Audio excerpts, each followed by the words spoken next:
Yeah. For the first time in my life, I was somewhere I felt safe. The day you hoped would never come.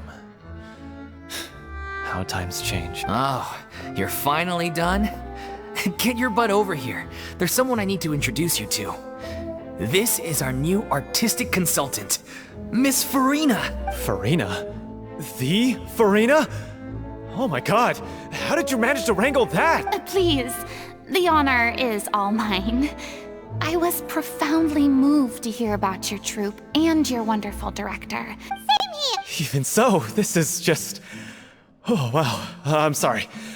I'll try to calm down. Now, where was I? Ah, yes, the script, of course. Let me give you a rundown of how the story unfolds in my version of the script. I'm sure you're already familiar with the beginning of the story. A little Oceanid decides she wants to become a human. She finds love and friendship in the bustling city. But then, disaster strikes. The people start to notice that all the fresh water in the surrounding area is slowly disappearing. The little Oceanid, Cleo, and her lover decide to do something about it and investigate the truth of the matter together. In the end, they discover that all the waste and pollution created by humans over the years has caused the fresh water to flee the land, as if driven by a consciousness of its own. Consciousness? You mean the water is sentient? Water as a conscious entity. There's actually quite a few stories that explore this theme. Since the little Oceanid is a water spirit, she immediately understands how the water is feeling. She then tells her lover about her true identity, as well as the truth behind the crisis. Her lover accepts her for who she is, and works with her to find a way to bring the water back. However, unbeknownst to them, there were some people eavesdropping when she revealed her secret. The little Oceanid is accused of being directly responsible for driving the water away, and faces the greatest dilemma of her life. And then? In the end, she makes the brave decision to sacrifice herself to save her lover, and the rest of humanity. Huh? But didn't they all treat Cleo like a villain? Why would she want to save them after that? Well, she mainly wanted to save her lover. Through her love for her human partner, she was able to find an even greater love, one that extended to all of humanity. There's actually something else that bothers me. You know the protagonist is supposed to represent the director, right? And she never had the chance to become a hero in our world. If we're serious about dedicating this show to her memory, we should make the ending as true to life as possible. What about if the little Oceanid is hounded to death by people who hate her, her lover makes sure her secret never gets out, and humanity continues down the path to extinction? That sounds like too cruel of an ending to me. And perhaps a little irresponsible to present to the audience. That ending would be a perfect mirror to Director Aureli's death.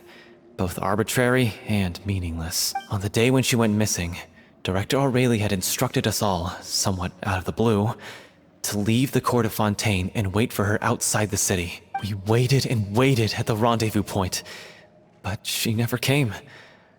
By the time we returned to the city, she disappeared without a trace. We looked for her. The Gardamex looked for her, but she was nowhere to be found. Increasingly, the director was the kindest soul in the world, yet she was senselessly sacrificed for the sake of a so-called experiment. But doesn't the way she suddenly told you to leave the city suggest that maybe she had some sense of what was about to happen? I've been trying to follow up on that ever since, but all my efforts so far have turned up nothing. Villemont might know something, but he won't open up to me. Villemont? The one who's playing the role of the villain? Yeah. He's been overwhelmed by grief.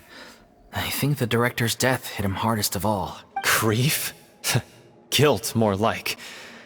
Also, I have a hard time imagining that anyone took it harder than me.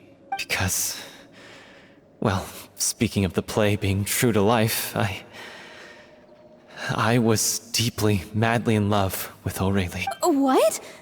You kept that one quiet. It's time to be upfront with you all. No more keeping secrets from each other.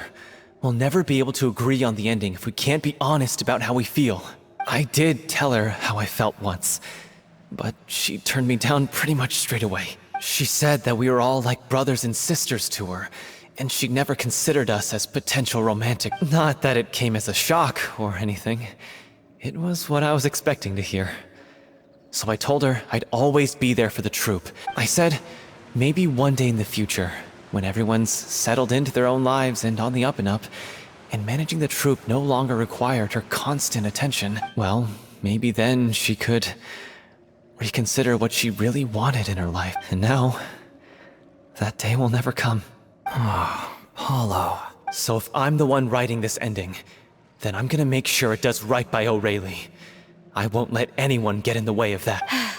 In that case, you have to straighten things out with Vilmont once and for all. We've all had our differences of opinion over the ending, but those two have never seen eye to eye on anything. Well, if that's where we're at, looks like it's time to go visit Vilmont. Are you ready to face the truth? Honestly, I'm slightly terrified. But for the sake of our final performance, I'll do whatever it takes. Funny you should ask, though. You really do get what I'm going through right now. I certainly do. Come on, everyone. Allons-y!